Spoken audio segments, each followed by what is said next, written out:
the QAnon movement appears to be gaining a lot of followers. Can you talk about what you think about that and what you have to say to people who are following this movement right now? Well, I don't know much about the movement other than I understand they like me very much, which I appreciate. But I don't know much about the movement. I've been a big supporter of mental health.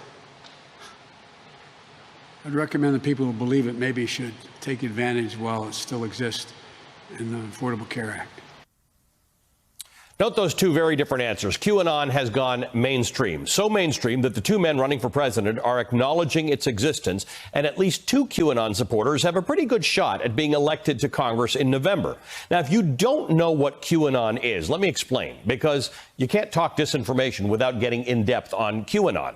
QAnon is a pro-Trump online conspiracy cult rooted in a belief that Donald Trump is saving the world from a shadowy cabal of Democrats, Hollywood elites, deep state actors, and satanic child molesters.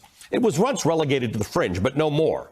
The dangerous network of disinformation began in 2017 on a racist forum frequented by trolls and far-right extremists. And if not for social media, it might have stayed there. As the QAnon conspiracy spread online, often through violent anti-Semitic memes and harassment campaigns against politicians and celebrities, believers started showing up in the real world at Trump rallies. QAnon believers also began popping up in the news, often for committing violent crimes. The FBI warned last year that QAnon is a potential domestic terror threat.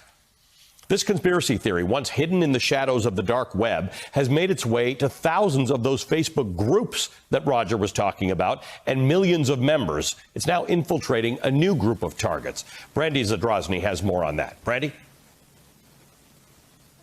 Just a conspiracy theory. It's a cult, and it feeds on insecurity, uncertainty, and isolation. So nationwide protests, the coming election, and a pandemic have provided just the environment to recruit and radicalize new members. Marc-Andre Argentino is a data scientist, and he studies extremists. He made this chart for me using CrowdTangle, which is a Facebook-owned tool. It shows the activity of hundreds of the largest QAnon groups. Do you see that spike? That's in March, when states began COVID-19 lockdown measures. But it hasn't just grown. QAnon content is reaching a new audience, and in some unexpected places. Anti-vaccination, anti-mask activists have embraced the conspiracy theory. Instagram is riddled with QAnon conspiracies, spread in flashy posts by lifestyle influencers, mommy bloggers, and alternative health pages. And in some 200 cities and towns across the U.S. last month, moms, often with kids in tow, gathered in their main streets, holding signs, branded with QAnon messages. Now, after 6 months of rapid growth, Facebook finally took some action, removing some, but not all, of the QAnon groups that were explicitly discussing violence. Twitter made a similar stronger sweep the week before, and those moves have decreased but not eliminated QAnon activity on the platforms. Ali? All right, so what do you do if you've got friends, you've got coworkers, you have neighbors who believe this QAnon stuff? Shannon Foley Martinez is, and I hope you're sitting down for this, an ex-neo-Nazi and a current Yale professor who specifically works to de-radicalize people who've fallen victim to online radicalization.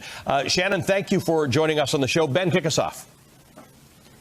So, Shannon, first of all, thanks for coming. And second of all, look, we talked a few weeks ago for a story about QAnon. And, yes, you told me explicitly, like, I don't know what I was thinking when I was going down that white supremacist rabbit hole. Like, was it like, did I lose empathy? What was happening at that time? And what you were saying is, at that point, you didn't think you were becoming a bad guy. And that's really what's happening with these QAnon people, right? They don't think they're becoming a bad guy. They think they're becoming a hero in their own story, right? Sure. I'm not a Yale professor. I'm a consultant at Peril at American University, just to clear that up. So you're accusing me of disinformation already. I'm 30 minutes into the show, and I've already provided disinformation. Don't clip that and put that on the internet. Okay, go ahead, Shannon. Everybody already thinks that anyway.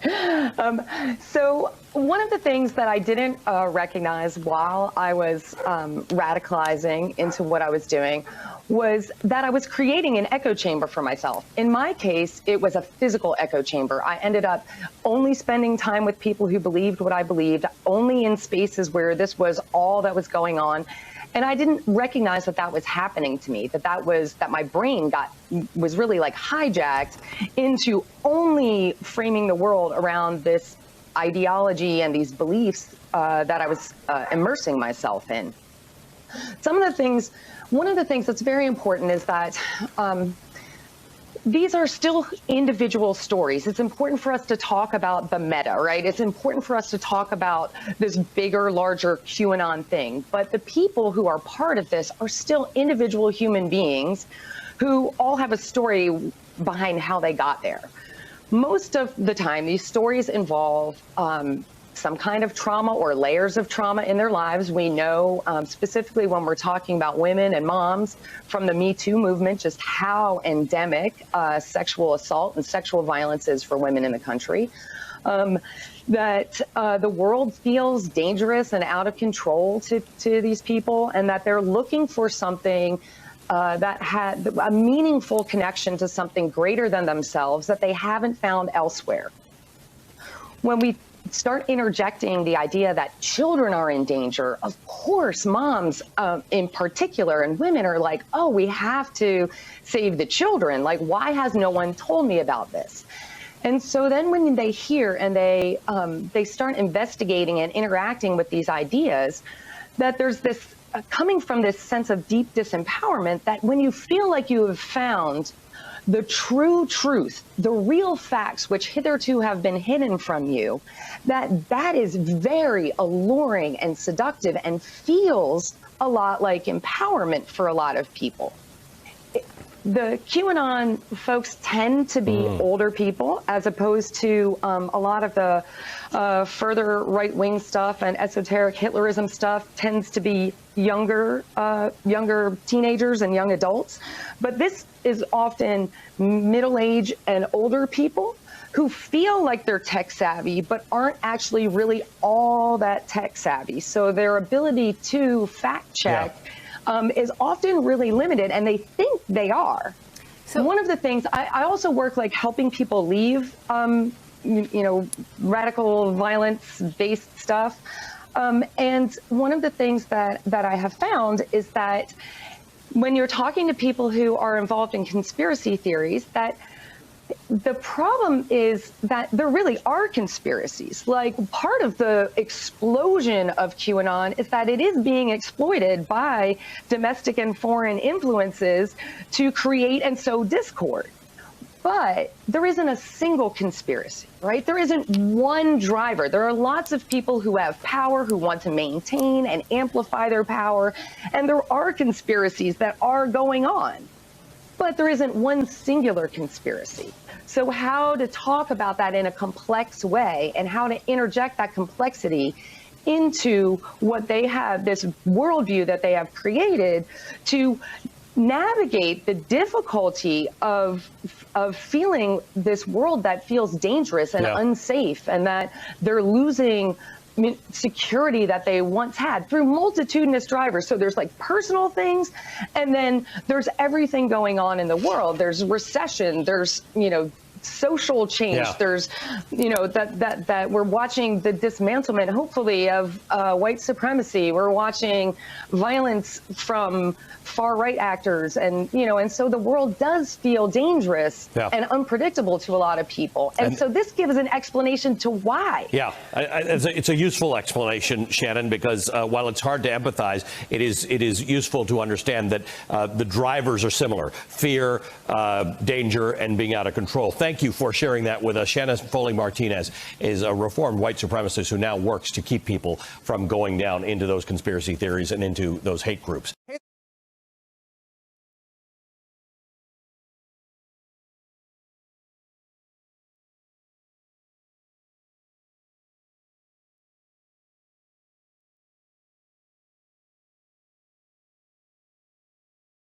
You are fake news. My name is Chris Gibbs from Western Ohio, and I'm a farmer. I was in my local Republican leadership for 20 years. I was chair of my county Republican Party for 7 and spent 12 years on the County Board of Elections, which is a Republican appointment, most of that as chairman. Finally, prior to retirement, I spent 30 years inside what's called the deep state at the United States Department of Agriculture, serving federal farm programs to farmers. To me, Republican values meant diplomacy, statesmanship, personal responsibility, and free trade, certainly. This Republican cult no longer represents any of those values. Now, I voted for Trump, but I also spoke out about the disastrous trade policies he forced upon American agriculture through punitive tariffs against our trading partners. You know, in a real party, everybody has a voice. And while no one always expects to always get their way, everyone should expect to be heard. It's how you build a wide and strong base of support. In Trump's Republican cult, there's no discussion, no dissent, no vetting of policy, and that's what you get when you let hate-filled populists take over a party. You see, in my view, populism is nothing more than a perennial search for a villain to slay with no plan of what to do with the body. And in the Trump cult, who are the villains? Well, first and foremost, anybody who disagrees with the president certainly is a villain. That's what happened to me. I was just trying to save my family farm business. Who else are villains? Our institutions, the intelligence services, FBI, our trading partners, people with brown skin, health care, on and on. All villains, but with no plan of what to do after each of these is torn down. Now, I refuse to succumb to the scourge of populism. Its vile hate for our fellow citizens, its hijacking of Christian values is just not what I was raised on. And I won't tolerate it locally, and I sure as hell am not going to tolerate it from a president. I denounced and left the party in the fall of 2019. I can think for myself, and I think the only way forward as a nation, and more importantly, as a people, is to extract the scourge of populism from our midst, and that starts with the cult leader. I'll vote Biden in the fall.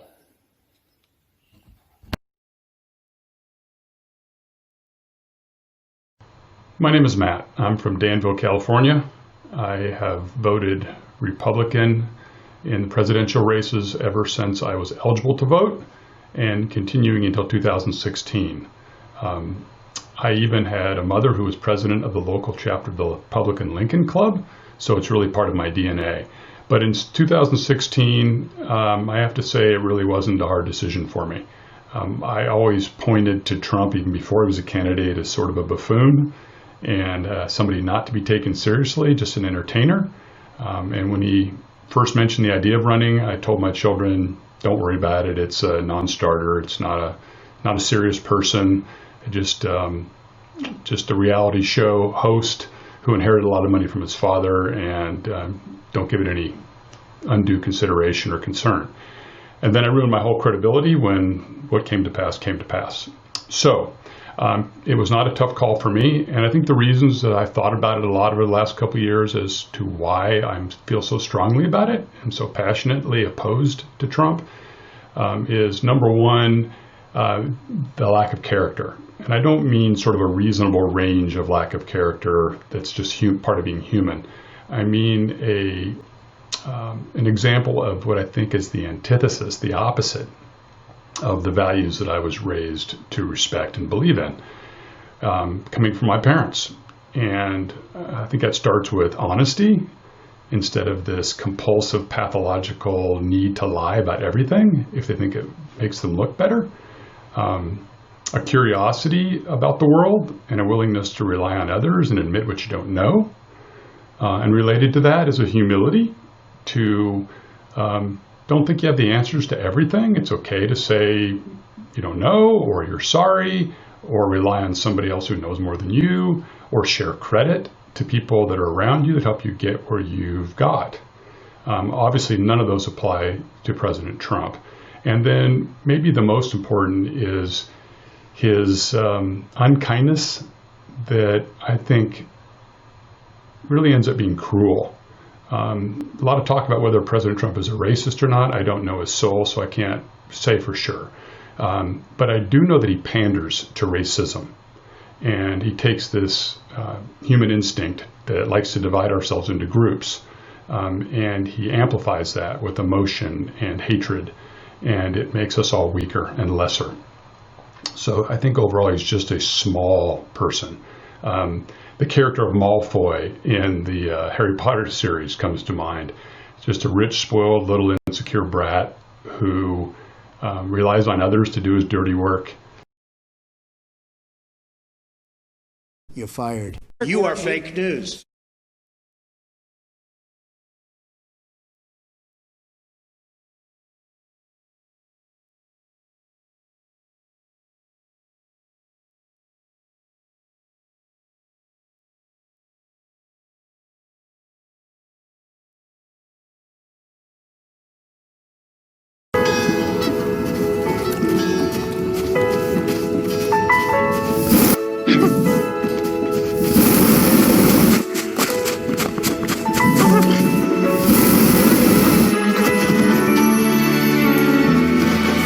will never forgive you.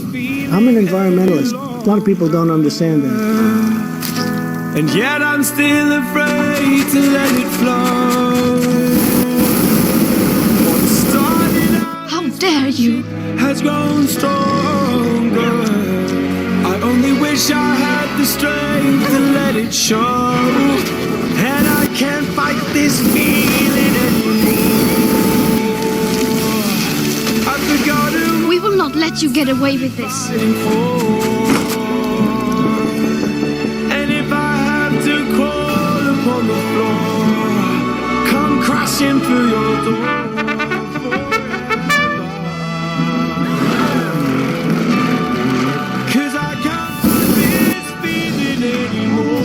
How dare you? I think I know more about the environment than most people.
Over the last 7 days, one person died roughly every 80 seconds from the coronavirus in our country.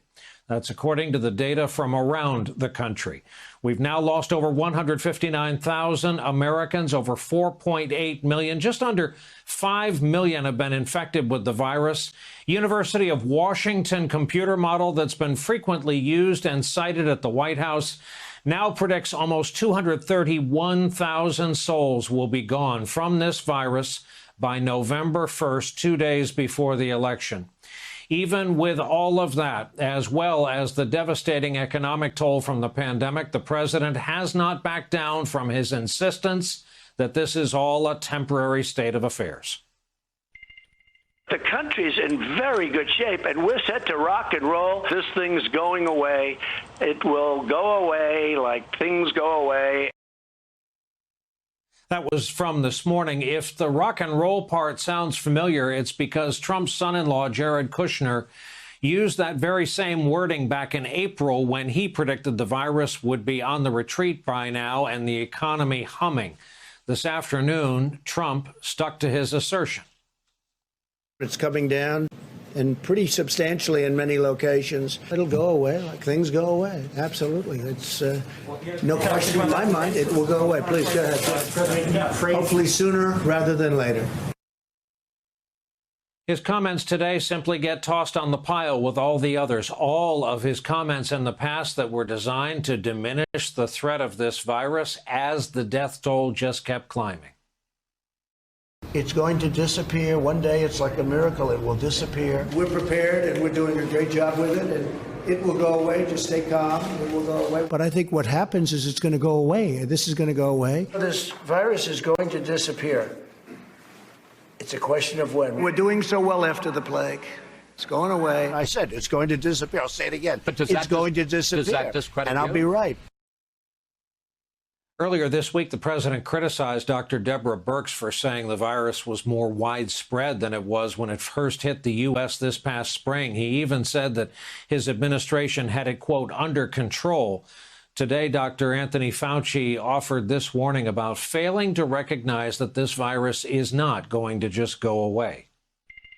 As long as you have any member of society, any demographic group who's not seriously trying to get to the end game of suppressing this, it will continue to smolder and smolder and smolder. And that will be the reason why, in a non-unified way, we've plateaued at an unacceptable level.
Okay, everybody, it's me, Gregory Mannarino. It is Thursday. I'm going to stay calm here. Thursday, August 6th, 2020, and another milestone record for the stock market. The NASDAQ, for the first time ever, has closed above 11,000. That's pretty incredible, considering we are in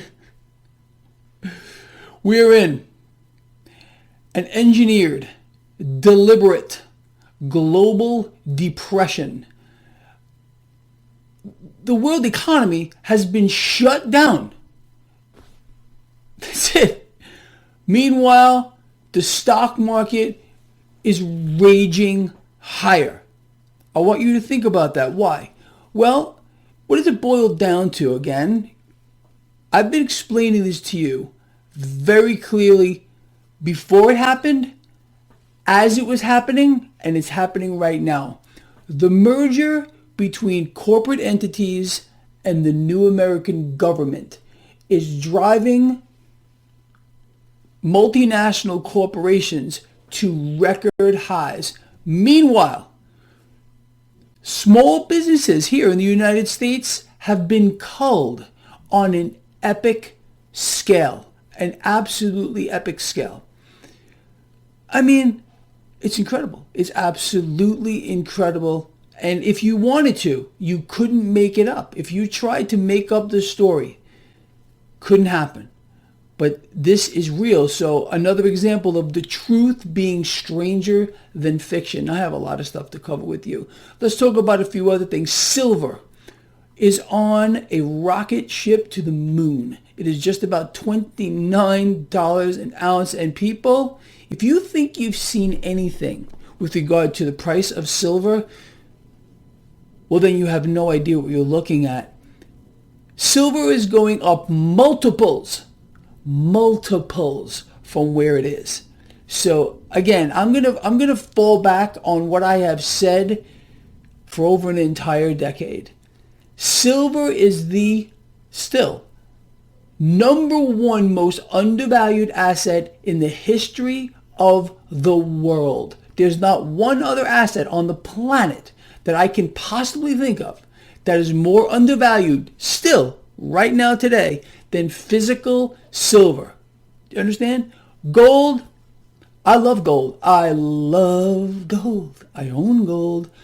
However, if I had to pick one of these two metals to own and hold, it's a no-brainer. It's a no-brainer on a grand scale. It's silver. Silver also, a new record high, and there too, multiples higher with regard to physical silver moving forward. Cryptocurrencies. Cryptocurrencies are also, I don't care that Bitcoin is now near 12,000, okay? You can listen to me or not, I don't care. I've nailed it to the wall, and no one on the planet, not one person can argue that I have not nailed it to the wall. I'm telling you right here and right now that Bitcoin and the other major cryptos are all undervalued as well. And they're all going much higher. They're all going much higher. Let's talk about a couple of other things here, people. The US dollar remains under pressure. The dollar is being phased out. A new dollar, along with a new system and a completely new set of rules. It's already been created. It's just a matter of how they are going to implement this. This scamdemic is a major pillar here, or avenue on how they're going to pull this off. And unless you live under a rock and open your eyes for a moment, you have to realize that the environment you're in is twisted. It is absolutely twisted, and it's meant to twist your mind, keep you distracted, keep you off balance, not understanding what's happening around you. All right. Again, we're going to cover more of this today. It's probably going to be kind of a long video, so get comfortable and bear with me on this. 10-year yield is still stuck in this terrible range. Doesn't seem to matter to the stock market because, again, we keep getting Fed president after Fed president after Fed president. We had 4 now Fed presidents in the last 2 days. 4 Fed presidents in the last 2 days, all parroting the same thing. You need more easy money? We got it. How much do you need? It's incredible. It's incredible that they're even allowed to say things like that. It's just mind-blowing to me that this is, unprecedented for Fed presidents to come crawling out of the woodwork saying our economy is in dire shape. This is what they're saying. Our economy is in dire shape. You wouldn't know that by looking at the NASDAQ that just closed over 11,000. But according to, our economy is in dire shape, which we are. We're dead. There's no economy. There is no economy. Market keeps going up. And then you got these Fed presidents explaining the economy is in dire shape. We have cash. How much do you need? That's their goal, to issue more debt. That's their product, debt. The day we have one person, it would have to be a president or a committee, congressmen, including the president, that would stop the Federal Reserve from issuing one single dollar more debt. Just one. The entire Federal Reserve system collapses. The only thing right now vaulting the Federal Reserve beyond the top of the pyramid, okay, that little eye on the dollar bill at the very, very top, the truncated pyramid, that's the Fed at the very top. The only thing allowing them to keep that position is their fixation to fulfill their end game of issuing more debt. All we need is to put a stop to it. That's it. $1. Stop the Federal Reserve from issuing a single dollar of more debt, and the Federal Reserve dies. You understand that? I know there's a big YouTube channel out here pushing that absolutely opposite narrative, but that person, you know who it is, they will remain nameless. They're not a market guy. They do not understand central banking, okay? That's how central banking works. Their product is debt, period. The more debt they issue, the exponentially stronger they become. We cut off their ability to issue debt, even a single dollar. They die. It's that simple, okay?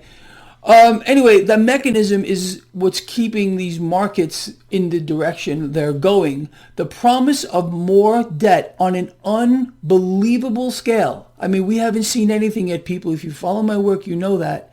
Is what's pushing NASDAQ 11,000 plus. It's what's going to push the rest of this market higher as we are in an economic depression. Okay, everybody, it's me, Gregory Mannarino. Yes, we are together again at last. I love this part. This is the part I love, especially because it's Friday. It's Friday. I'm happy about that. All right, look, so here we go. This is my post-market wrap-up on this Friday, August 7th, 2020. People, I have a lot of stuff to cover with you. Get comfortable. So let's get this going. Let's talk about this market real quick. So the Dow Jones Industrial Average ended positive. The S&P 500 put on a gain.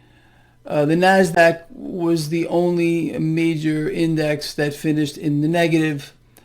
And you know what's driving this. I don't have to cover it again, at least I hope. This is just Twilight Zone. And the promise of more debt on an incredible scale, and we haven't even scratched the surface, is a very powerful drug for this market here. And it's a massive bubble. We all know that. And what's the fuel? The fuel is the debt bubble, quite obviously. It's the mother of them all. And I cannot stress that enough, the mother of them all. But we haven't seen anything yet with regard to that debt bubble.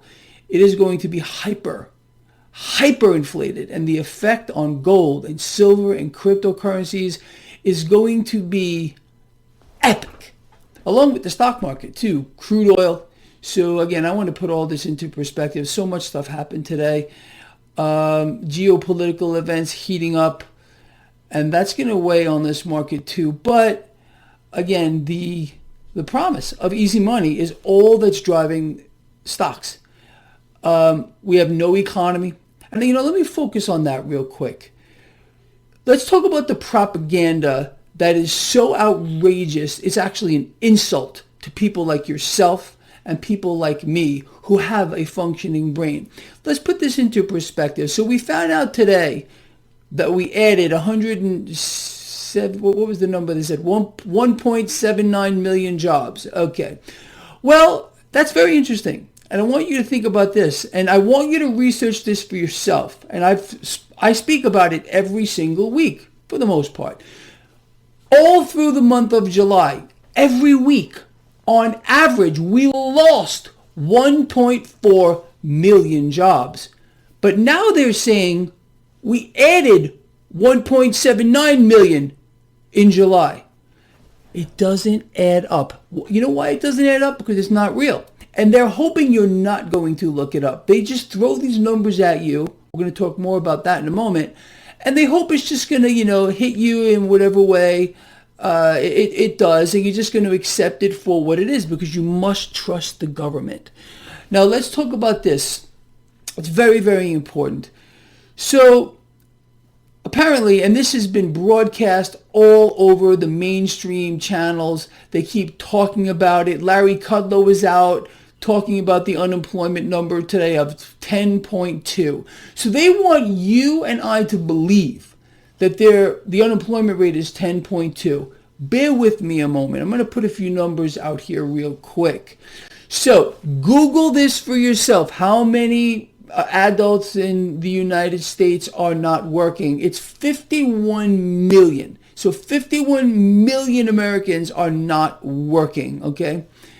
Okay, now I want you to Google something else. How many adults between the age of 18 and 64, working age adults, live here in the United States? The number is 199 million, just to help you out. Now, of that 199 million people between the ages of 18 and 64, or again, working age, many millions of these people are unable to work and or are disabled in one way or the other.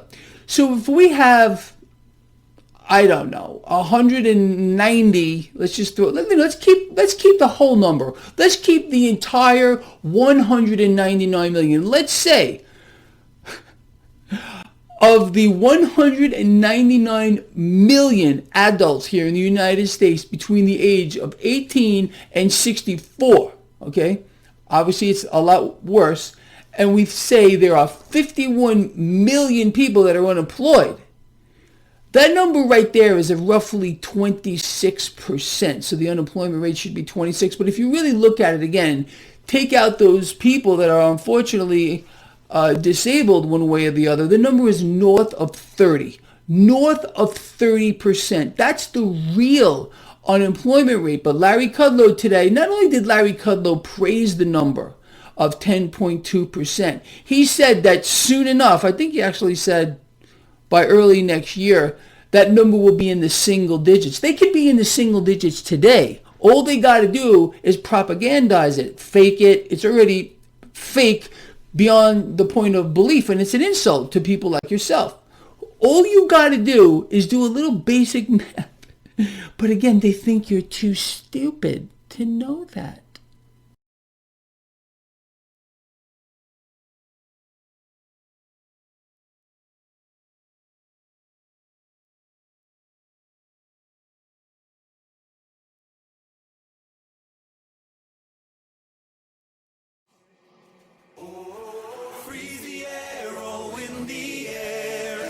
Make your mark and leave it hanging there.